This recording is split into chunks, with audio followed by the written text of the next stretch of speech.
Hoje nós estaremos realizando a ceia do Senhor também.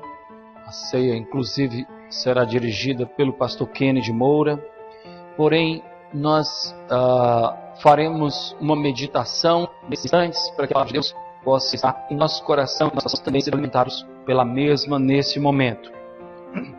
Eu quero convidar os irmãos a abrirem a palavra de Deus no Salmo 1. E nós estaremos lendo o Salmo 1 e meditando no conteúdo do mesmo. Salmo 1.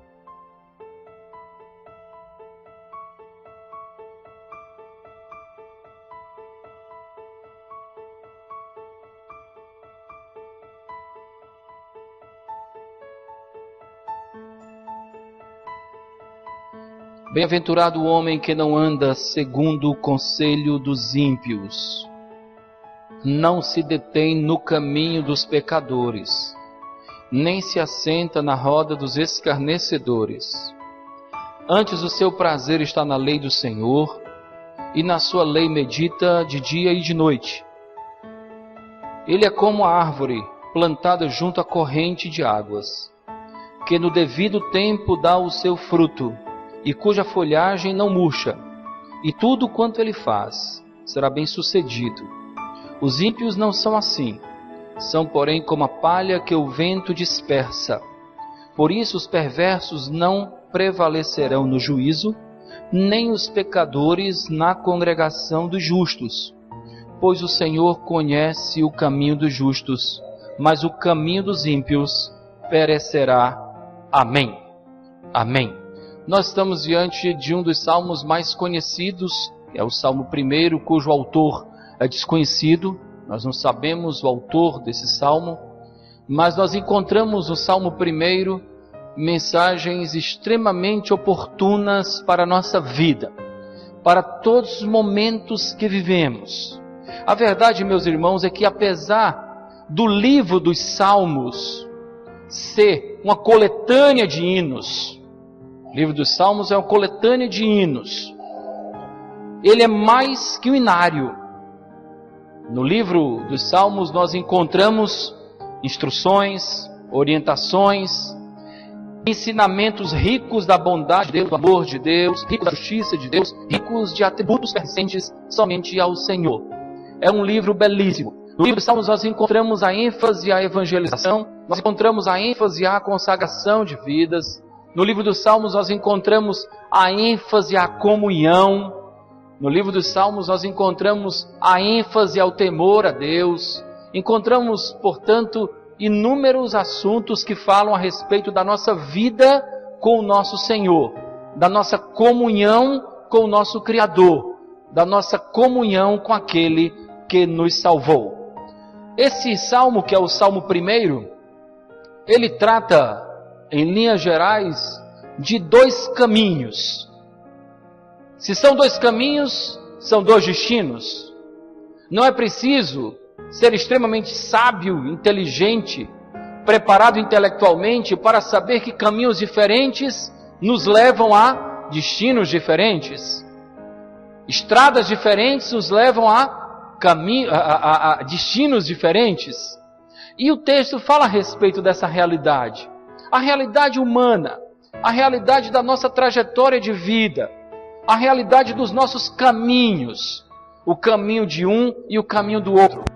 Recentemente eu contactei, ainda não vi pessoalmente, mas conversamos já pelo telefone e também via internet, com dois amigos meus do tempo de infância. Eu estudava na época no colégio Gene Gomes, lá pertinho de Cabaré, na Vila eu estudei 3 anos da minha vida, e por todo acaso nós nos encontramos e conversamos bastante. Ora, nós não nos falávamos, acredito que é mais de 30 anos, e cada um teve o seu caminho. E eu disse que me tornei um pastor, o outro disse, olha, eu trabalho eu sou produtor, e o outro diz, eu sou representante. E aí nós tivemos uma conversa telefônica e também por computador, interessantíssima. Cada um falando a respeito da sua vida, cada um falando a respeito dos seus filhos, dos cônjuges, cada um falando a respeito do caminho que percorreu, o caminho que desenvolveu. Nos separamos e caminhamos em direções diferentes. logicamente chegamos em destinos diferentes. O salmista fala a respeito disso. Os caminhos que nós levamos na nossa vida, escolhemos para a nossa vida, os caminhos do nosso viver. Eu gostaria de ler com os irmãos um pouco desse salmo, são somente 6 versículos, e também expor algumas coisas que eu julgo de grande importância para a nossa vida. Em seguida também separamos algumas aplicações que eu acredito que hão de nos edificar e nos fortalecer de uma maneira maravilhosa. O texto diz: bem-aventurado o homem que não anda segundo o conselho dos ímpios, ou no conselho dos ímpios, não se detém no caminho dos pecadores, nem se assenta na roda dos escarnecedores. Ora, bem-aventurado é algo que, trazendo o seu significado, é mais que feliz, é agraciado, recebe a dádiva da graça de Deus. É isso que quer dizer bem-aventurado. Nós sabemos que existem algumas Bíblias que se aproximaram dizendo felizes são aqueles. Mas na verdade a bem-aventurança é mais que a felicidade. É uma graça que nós recebemos que não pode ser conquistada através dos nossos próprios esforços. E o que o texto diz, e a primeira coisa que me chama bastante atenção nessa exposição, no início dessa exposição, irmãos, é que o texto fala da possibilidade do homem ser bem-aventurado, do homem ser feliz. Em dias tão difíceis que vivemos, em dias tão confusos, nós encontramos a palavra de Deus rompendo a barreira do tempo e chegando até os nossos corações, dizendo assim: você pode ser bem-aventurado, você pode ser agraciado, essa bem-aventurança pode chegar até a sua vida. O homem não é o extraterrestre, não é o anjo, não é alguém que está além da nossa possibilidade, é alguém sujeito a falhas como eu e como você. Bem-aventurado é o homem, o mortal, o homem corruptível pode ser bem-aventurado. Mas ele faz algumas colocações. E são colocações muito importantes. A aplicação até aprofundarmos mais. Ele diz: aquele que não anda no conselho dos ímpios. O conselho dos ímpios não é referência para você andar.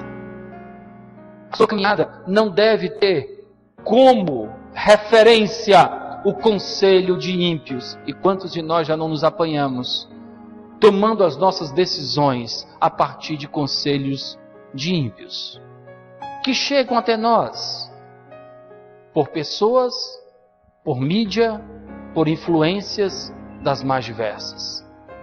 Mas ele diz, como que em um ato de progressão, não se detém no caminho dos pecadores. Ele já ficou detido no caminho do pecador.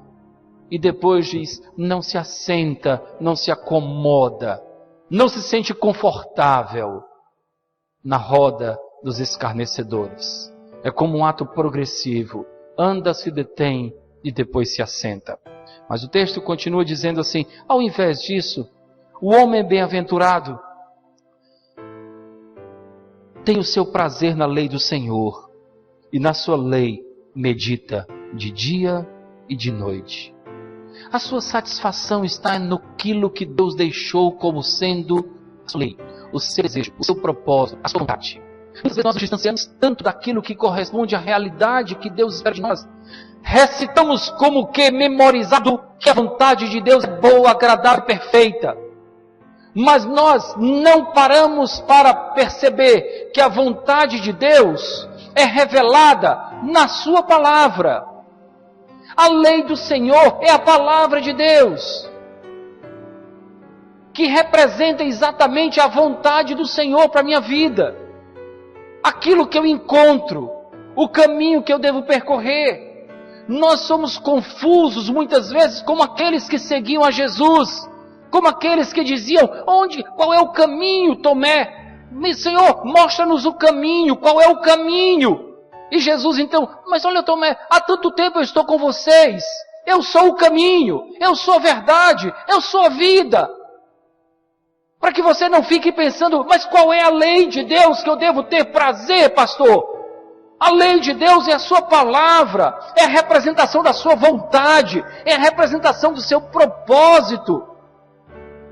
Isso deve nos dar prazer, isso nos deve dar satisfação, alegria de sabermos pela palavra de Deus que Ele entregou o seu Filho para morrer por nós, quando nós ainda éramos pessoas afastadas. Quando ninguém tinha buscado a Deus, o texto sagrado disse, não há um só que busca o Senhor, não há um justo sequer, não há discernimento na terra que possa levar o homem a buscar a Deus por vontade própria. Não há esse discernimento. O texto continua ainda dizendo, Ele é como árvore plantada junto a correntes de águas, que no devido tempo dá o seu fruto e cuja folhagem não murcha, e tudo quanto ele faz será bem sucedido.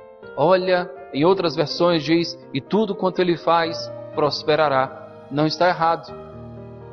Só que para a tristeza e decepção dos teólogos da prosperidade, esse texto está falando muito mais que prosperidade material.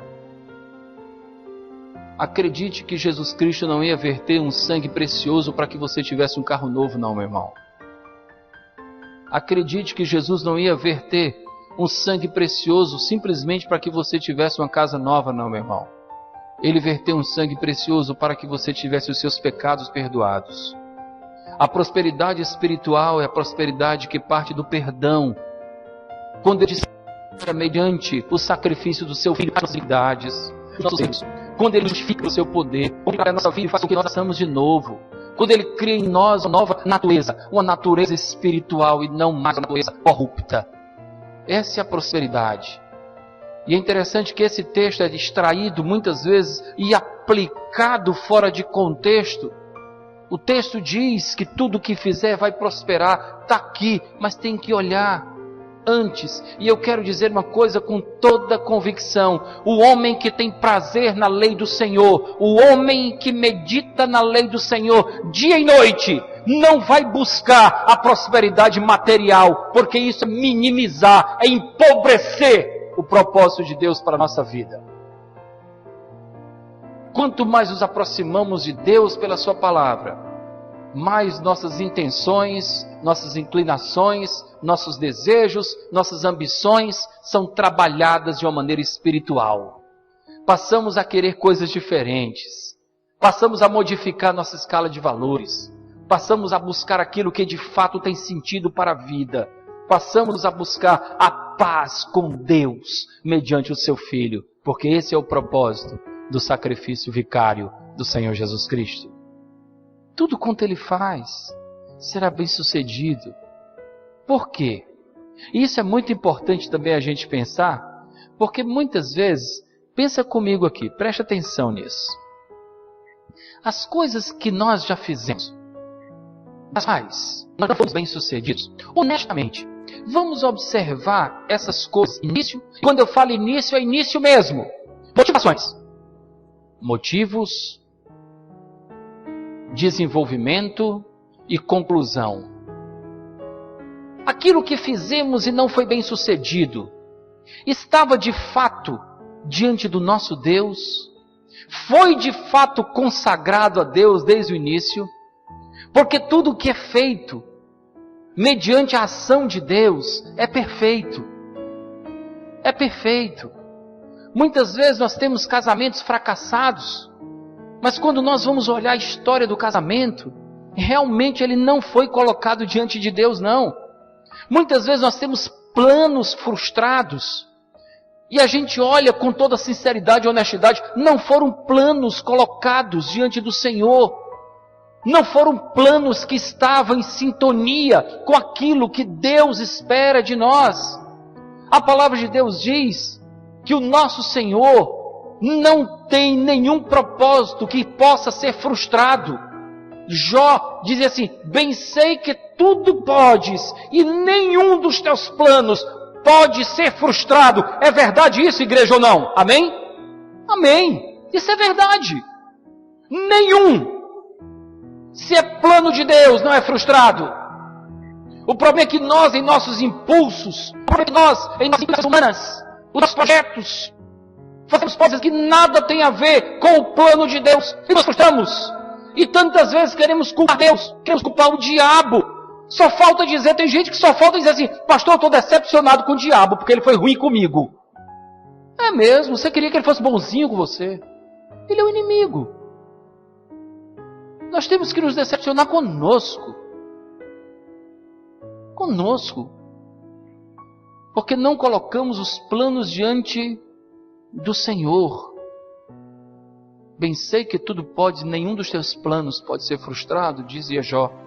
Nenhum plano de Deus. Por isso que o homem que medita de dia e de noite na palavra do Senhor não tem nenhum plano frustrado.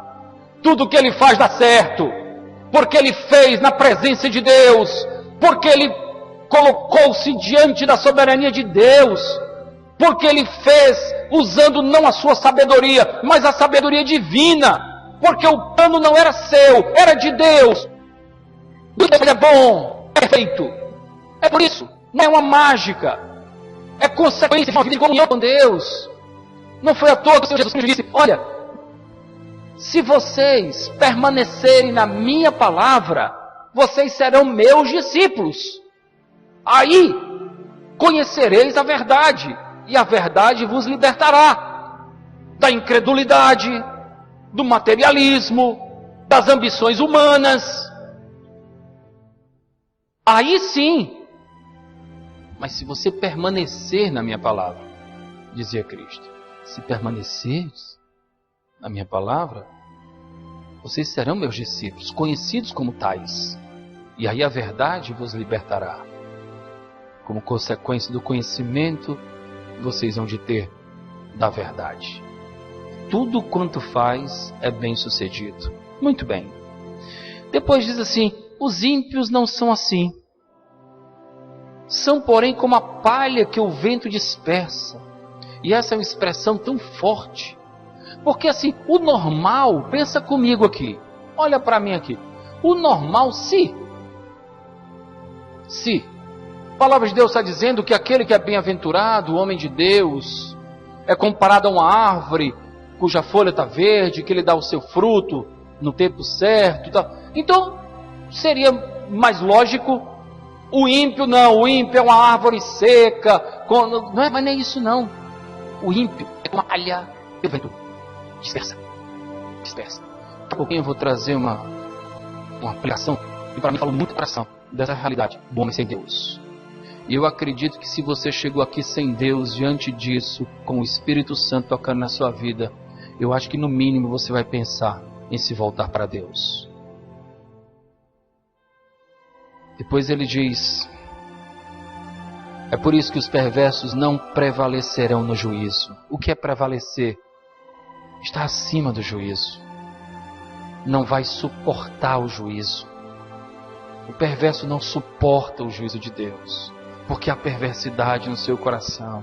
Porque há pecado que não foi perdoado. Porque há pecado que não foi confessado.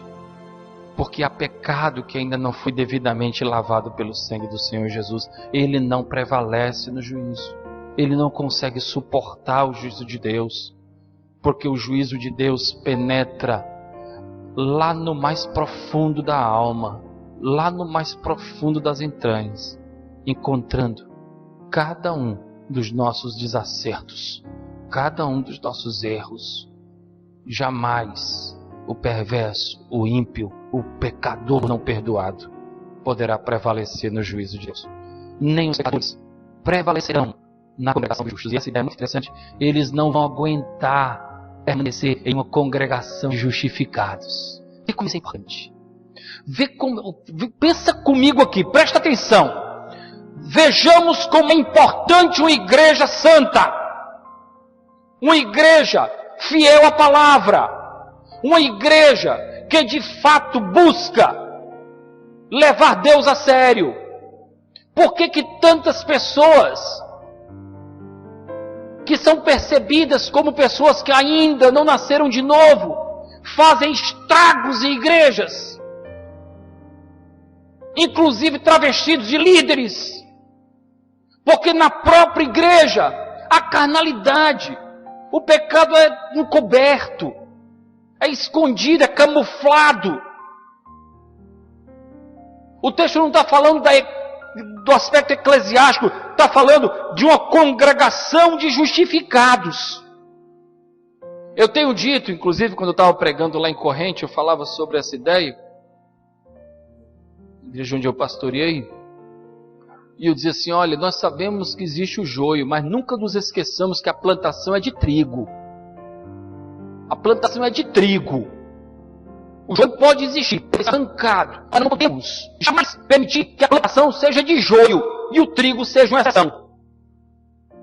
Veja a importância que temos na igreja, que busca a Deus, que busca se santificar, que leva Deus a sério, que prioriza o reino de Deus, que não brinca de ser crente.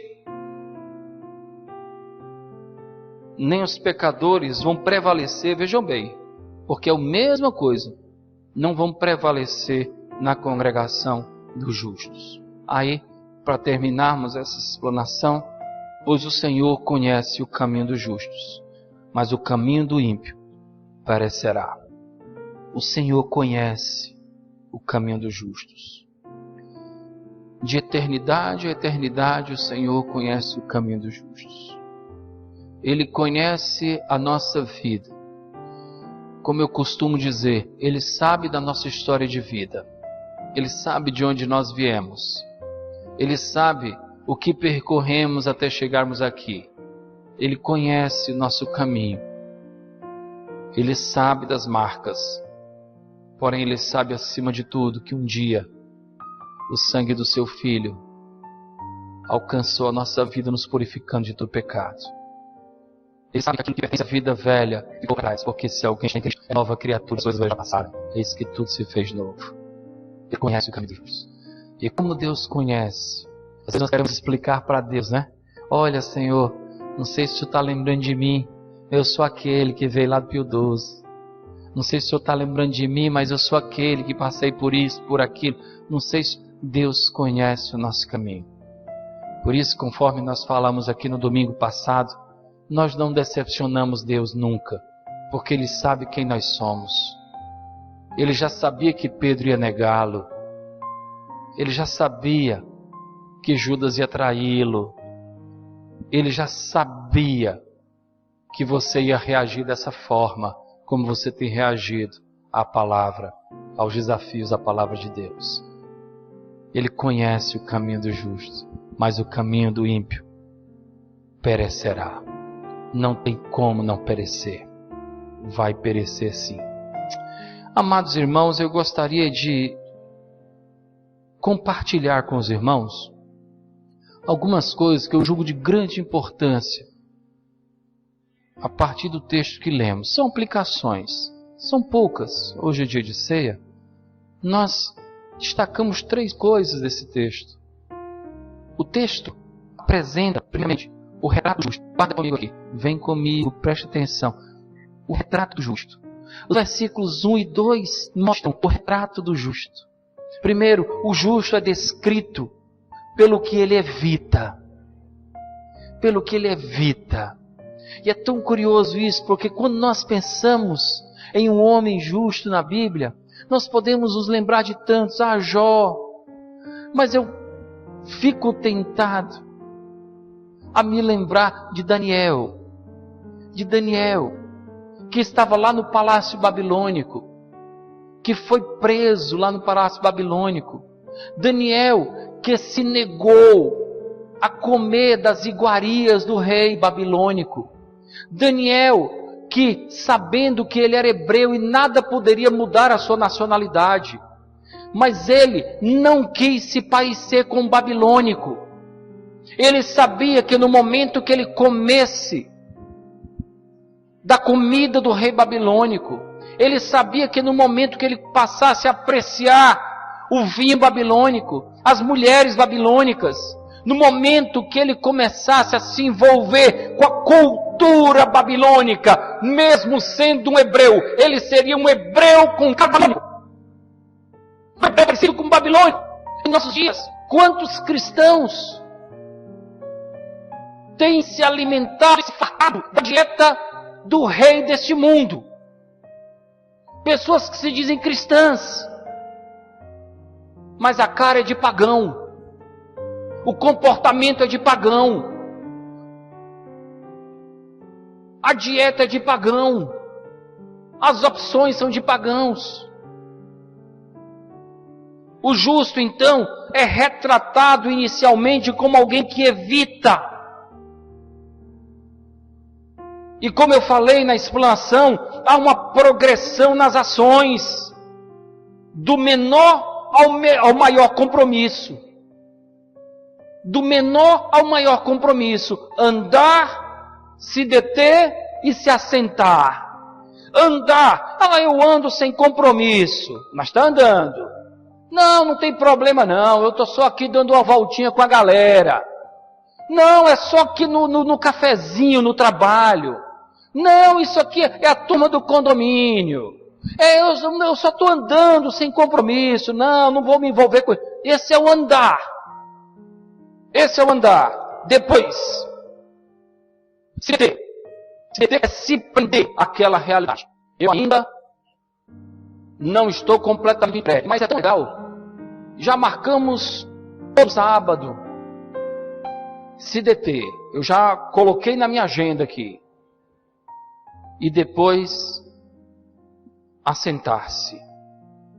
E assentar-se é estar confortavelmente no contexto de pecadores. É ter um assento reservado. Ter um assento reservado. Não sei quantos de vocês sabem, mas estava observando quando nós fomos almoçar com o grupo que foi para a Consciência Cristã, e o meu primo nos levou lá num local muito gostoso em Campina Grande. Eu até sugiro a você, a conhecer o Açude Velho, e lá em frente tem um local chamado Bar do Cuscuz. Apesar do nome, lá é um restaurante, viu? E nós fomos almoçar lá, comida muito boa. E à noite ele funciona mais como bar, mas tem um almoço muito gostoso. E lá eles têm um clube, eu não sei se é do uísque, mas o garçom estava explicando. A pessoa compra a sua bebida, tem o seu nome lá, e quando ela chega, olha, eu sou fulano de tal. Esse está assentado.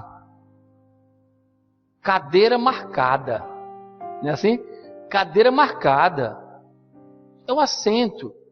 Muito bem. Mas isso é só uma ilustração, porque existem muitos outros contextos. Muitos outros contextos. Pornografia. Cuidado com a pornografia da internet. Cuidado com o que alimenta sua mente. Eu vou só dar uma passagem. Cuidado. Cuidado com as armadilhas. Isso tem sido algo terrível nos nossos contextos, no nosso meio. Nos Estados Unidos, um pastor americano, foi entrevistado acerca de pornografia. Presta atenção no que ele falou. Fato real. E ele é um pastor de uma igreja grande. E um colega dele fazia um trabalho sobre pornografia entre os cristãos. E ele disse o seguinte, presta atenção. Ele disse assim, olha, a minha igreja são 2 grupos. E ele disse, 40% pelo que eu percebi, 40% fazem uso da pornografia. E 60% não admite. Ou seja, ele disse assim, invadiu. Então muito cuidado. Não se assenta na roda dos escarnecedores. Uma progressão. Não foi à toa que o apóstolo Paulo, escrevendo aos 1 Coríntios capítulo 15, versículo 33, diz assim, as más conversações corrompem os bons costumes. Cuidado, para que o seu linguajar não esteja sendo modificado por conta de companhias que não temem a Deus, que nada tem a ver com Deus. Cuidado, as más conversações corrompem os costumes. Eu quero dizer para vocês, é uma luta desigual. Se você depender só de mim, parece que você vai ser derrotado. Porque eu estou com vocês só uma vez por semana e na quarta-feira. O grupo que eu dirijo também na segunda e na terça é um grupo pequeno. E lá fora você está todo dia. E a internet você tem 24 horas por dia. Mas eu tenho uma notícia boa para lhe dizer. Deus é onipresente, Ele está com você. Lá no seu quarto, quando você usa a internet. Tomara que isso seja uma notícia boa e não ruim. Ele está com você nas suas saídas, nas suas verdades e nas suas inverdades. Ele está constantemente conosco. Eu não estou, mas eu peço, respeite mais a Deus que a mim, porque Ele é onipresente, Ele está com você em cada momento, meu irmão. Cuidado, sua vida é preciosa demais para Deus. Não deixe esse vaso precioso que é o seu corpo, é um vaso de barro, mas tão precioso, é templo do Espírito Santo, não o polua com coisas deste mundo nocivas, não o polua. E se você tem feito isso, peça perdão a Deus hoje, se arrependa e diz: Senhor, lava-me novamente, Senhor, lava minha mente e meu coração, para que eu possa me apresentar diante de Ti como alguém devidamente perdoado. Amém? Amém. O justo é também os positivos. Versículo 2. Antes eu tenho prazer na lei do Senhor e na sua lei medita de dia e de noite. Apego à palavra de Deus. Marca do justo. Apego à palavra de Deus. Eu não tenho dados aqui. Até porque mesmo que eu dissesse você esquecer. Mas olha, eu li recentemente que nunca se imprimiram tantas Bíblias como em tempos atuais. Amém. É Bíblia de tudo. Bíblia do pastor, Bíblia Genebra, Bíblia Thompson, Bíblia da mulher que ora, Bíblia da que não ora. Não tem essa não. Tá? Mas tem Bíblias, né, do adolescente, do jovem, tá? Bíblia disso, Bíblia apologética, não é, querido? Quando ele foi comprar a Bíblia na época, você quer combater alguma... Então assim, tem Bíblia, sabe, das mais diversas, do louvor, além dos aplicativos. Nunca nós tivemos tanto acesso. Mas pelo que temos percebido, nunca também, no meio que eu estou dizendo isso, eu frequento igreja desde que nasci. Teve ocasião que meu pai até me esqueceu, dormi na igreja para casa, fiquei dormindo. Depois tiveram que acordar o zelador para abrir a igreja e me tirar eu dormindo na igreja. Seguindo à risca aquilo que a Bíblia diz, né? Mais bem-aventurados são os que dormem. Né? Fiquei dormindo na igreja. Então assim, eu quero dizer para vocês que o que se choca com essa realidade de termos tanta Bíblia e tanto acesso, o que temos percebido nas igrejas é um analfabetismo. Só estava testando os que estavam dormindo. Um analfabetismo bíblico jamais visto. Gente dizendo texto fora do contexto porque ouviu dizer, assim como diz a Bíblia, faz por ti que eu te ajudarei. O quê? Onde é que tem isso mesmo, irmão? Não ouvi dizer que tinha... Não é assim não. Você quer conhecer a Bíblia? Leia, medite dia e noite. O justo é caracterizado pelo amor que ele tem às Escrituras. Use, leia, risque, destaque, utilize. Aqui que tem a palavra, é a palavra de Deus. São pessoas dizendo coisas sem nexo. Nós nos hospedamos numa pousada lá em Campina Grande e eu revi um amigo meu chamado Wellington, lá de Recife, que eu conhecia há muito tempo. Ele era professor e, curiosamente, é muito amigo do sogro do Igor. Eles dão aula na mesma escola. Que o André, o pastor André, além de ser pastor, é professor de matemática. E a gente conversava e ele dizendo assim: olha, eu fui para a igreja X e vi que era uma dessas neopentecostais e não me identifiquei e saí procurando uma igreja bíblica, onde as pessoas amam a Bíblia, onde as pessoas, aí ia para uma, era só louvor, a mensagem era 5 minutos, 10 minutos, ia para outra, era só profecia, ia para outra, mas quase não tinha Bíblia de fato. Meu irmão, eu vou dizer algo que o meu professor, na capela do seminário, lotada inclusive de músicos, porque o nosso seminário também tem bacharelado em música sacra, por sinal, um excelente curso. Mas o meu professor dizia assim, com todo respeito aos irmãos vocacionados à música, não foi através de cantatas que Deus promoveu avivamentos, que Deus promoveu a reforma protestante. Foi através da palavra de Deus, pregada, ensinada. O louvor é uma bênção, mas nada pode substituir ao estudo da palavra de Deus, a exposição da palavra do Senhor, porque é isso que toca os nossos corações, irmãos. Leiamos, ensinemos aos nossos filhos. É essa palavra. Não foi à toa que Cristo disse, inclusive repetirei o que já disse nesta noite: vocês serão meus discípulos se vocês permanecerem na palavra. A fé vem pelo ouvir, e o ouvir a palavra de Deus. Antes o seu prazer está na lei do Senhor, é o apego à palavra de Deus.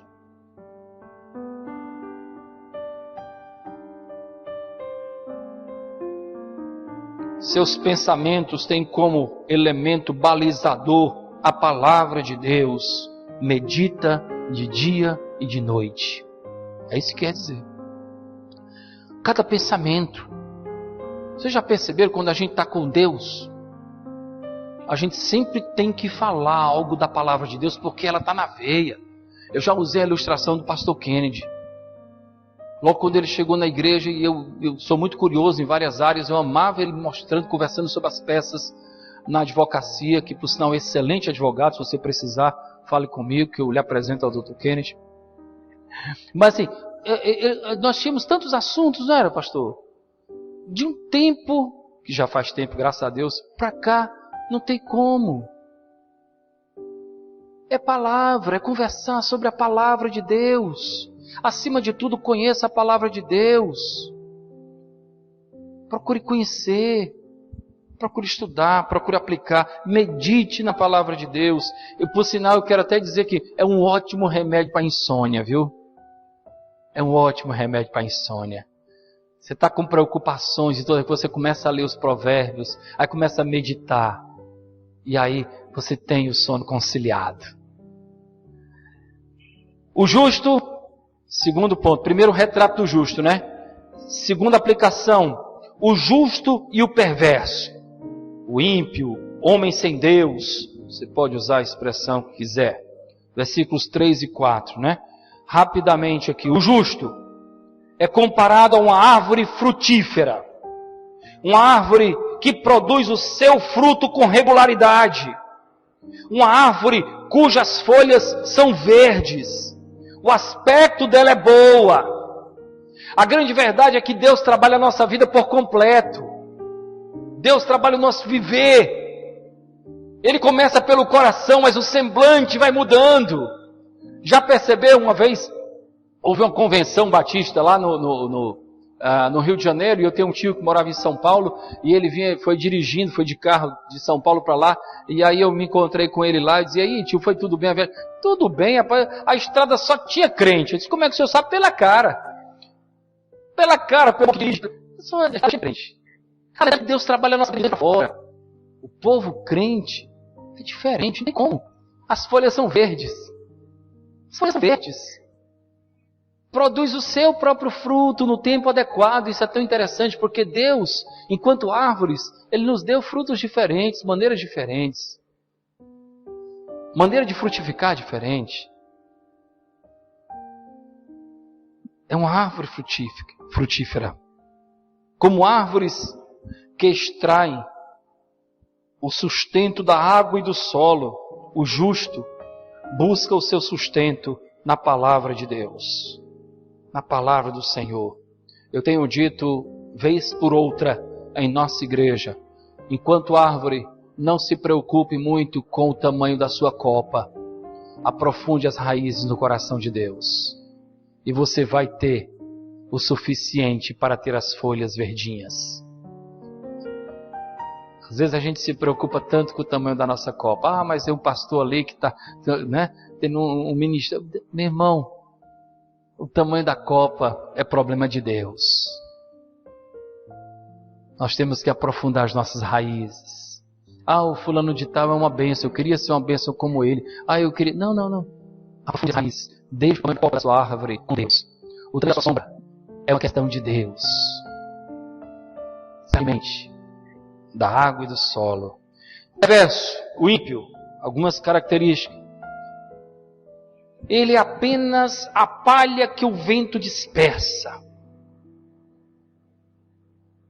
Há uma imagem conhecida na África muito interessante para essa ilustração. Nós sabemos que isso é uma metáfora.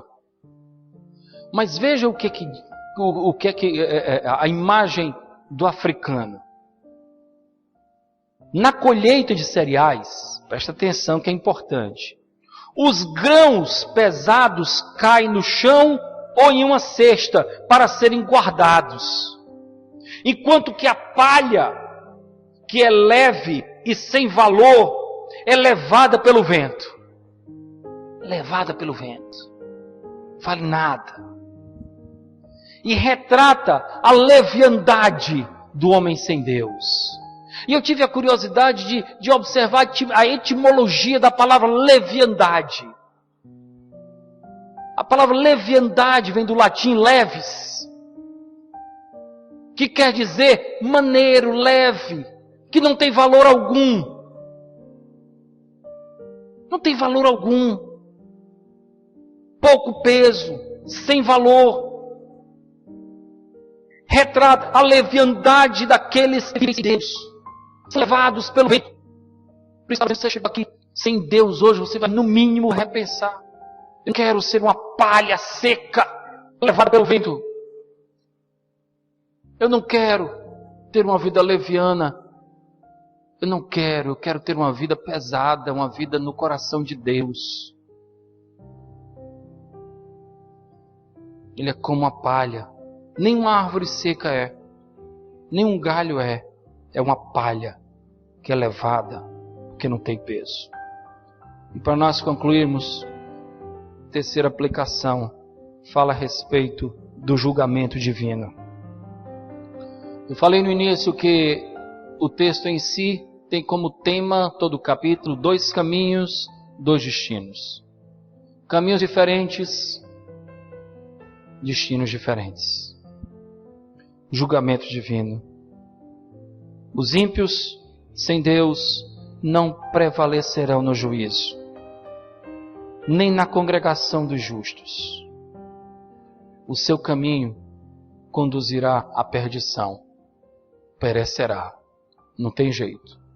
Perecerá. É o que diz a palavra de Deus. E os justos têm o caminho conhecido por Deus. Um caminho de comunhão com Deus. Um caminho na companhia de Deus.